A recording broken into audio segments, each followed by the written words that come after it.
Just a question out of curiosity. If you fall in love with a man and then you find out he's been with 10 other girls intimately, or would 100. that be 10? Would that be a deal breaker for you? I want to know, like, I don't know. Like, I'm not in this world, so I don't know. I feel like if a guy checked off all the boxes for me and he was like no longer in that lifestyle, if it was something that he did like a while ago, then I feel like it wouldn't matter too much to me. But if he's been with like 100 girls, then yeah, I feel like that would be like a problem. What if I change my ways? I leave her, I become a man of God, and I decide that I want to be one of these trad con internet guys, and that, you know, I'm gonna like totally change my whole life, rebrand as a man of God.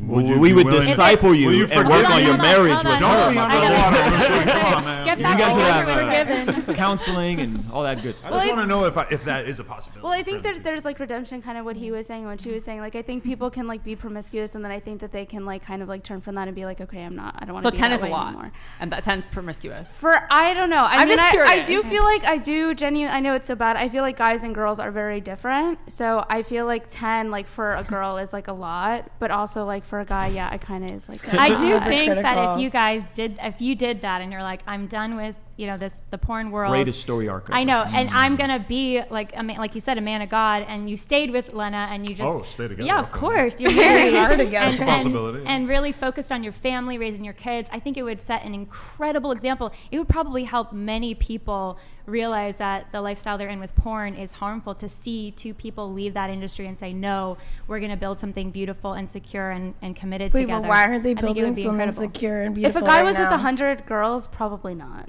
Okay. He was with 300 before I started dating him. That's why I'm like, is there something f***ed up about me that I literally cared this much? I was wilding. Yeah, like in retrospect, I don't know what the hell I was doing. Like I was just really trying to fill this hole in my heart with just as many random girls as I could. And then once I got into a relationship and felt like I kind of shook off that whole mentality, I definitely did feel a lot better. My thing is that I think the average guy might need to catch, 50 bodies before he realistically has like a real perspective on the size I just of the way he talks always is like nah, but like personality wise, sizing wise, there's just so many things that I feel like you're gonna figure out once you slept with a bunch of people. I disagree with this size conversation you always want. But Adam, there's a lot of different sizes. I've been with my wife and 2 other women. I could assure you that my sex life is thriving and just fine after 15 years of being together. So I don't think you. No, I know. Well, it is good because you don't know better. have less knowledge of what is out there, That's so it's why. like it's harder for you to have your mind wander to what could be out there,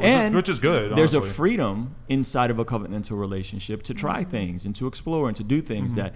If you're out here and you're raw dogging it, you don't know who has what and all the stipulations that go into that life, there's a freedom you have, there's a protection you have, there's a trust that you have in a relationship where it's just you and the other person. And that's why I do think that the sexual revolution has overall been probably negative for most women, because the truth is that as a man, you can have sex with any woman and, bust a nut in 5-10 minutes and you're good. You just had a good time.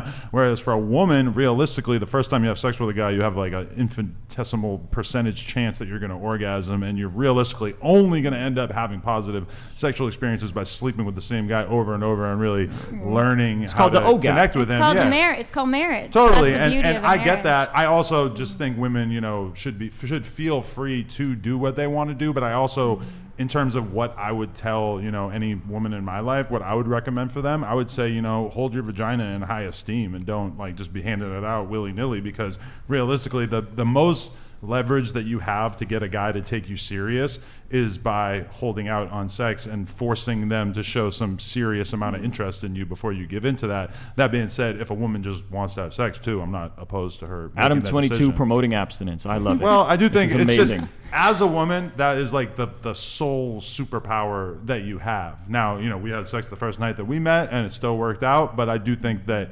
there's been many times in my life where a girl might have made me wait like even 2 weeks to sleep with her, and in that 2-week time period we were texting and going on dates and hanging out, and it kind of forced me to take her serious as a. But what happened potential after mate. she? Did you stay with her? Some of them I've stayed with them for a few more weeks. But do you think that experience says something, like even the way women are wired, like you said, like a woman needs to really typically get to know the man, like I mean that's the power of a marriage, is you're really committed, you're going to see what works for each other sexually, so there's this like hedge of protection around your sex life, which is this beautiful thing. It opens all these opportunities for you to really explore together. But don't you think that says something about morality? Like our bodies say something actually about morality, meaning women can get pregnant from sex. Women need to really be known and feel close and comfortable and be able to be vulnerable in order to be even able to orgasm typically. And so there's something written into our actual bodily design for monogamy. That's good. Yeah, I mean, I don't know that I take it that serious that it's like, you know, hardwired into us. I think so much is just that's the bargaining chip And that marriage women doesn't have. guarantee an orgasm. I mean, Well, of course not. You've got to work at it. Adam, And you just said that when you together. sorry, Go you ahead. just said that when you slept with those 300 women, you said I had a hole in my heart. You know that's like one of the most evangelical Christian things people say, right? Well, you tell me, I didn't know that. Yeah. that they're trying to fill something, and so they're going out and they're trying to fill that void with something that could only be filled with God. But the truth is that I had to sleep with some number of women in order to feel like I had enough life experience to then settle down. Like I can even rewind my life to when I was, you know, in my early 20s, and there was a girl I dated for a few months, and she was awesome. She was like, you know, we still are friends, we still talk here and there. She wanted to settle down with me, and I just kind of knew at the age of like 23 that I just had a lot of living to do and that I wasn't going to be able to really settle down in a relationship, even if the girl that I was with at the time was pretty great, just because I didn't have enough life experience. But why do you feel that way? I got married at 23, 19 years later. We're great. We're doing well. We have 2 beautiful kids. No, and there's part of me that kind of wishes that I had been mature enough to have been able to like accept that relationship for what it was. But I think I would have cheated nonstop. I think I would have been a total piece of shit. I think I needed to like kind of get some of my wild oats out there before I was able to settle down. you need to have a hoe face. I think everybody needs a hoe phase. The don't- question is just I how don't long have a hoe lasts. phase. I didn't Even have a those hoe 2 phase. bodies you got, that was a little bit of a hoe phase, right? I Can mean, I say before something? Jesus, Yeah, all right. you know.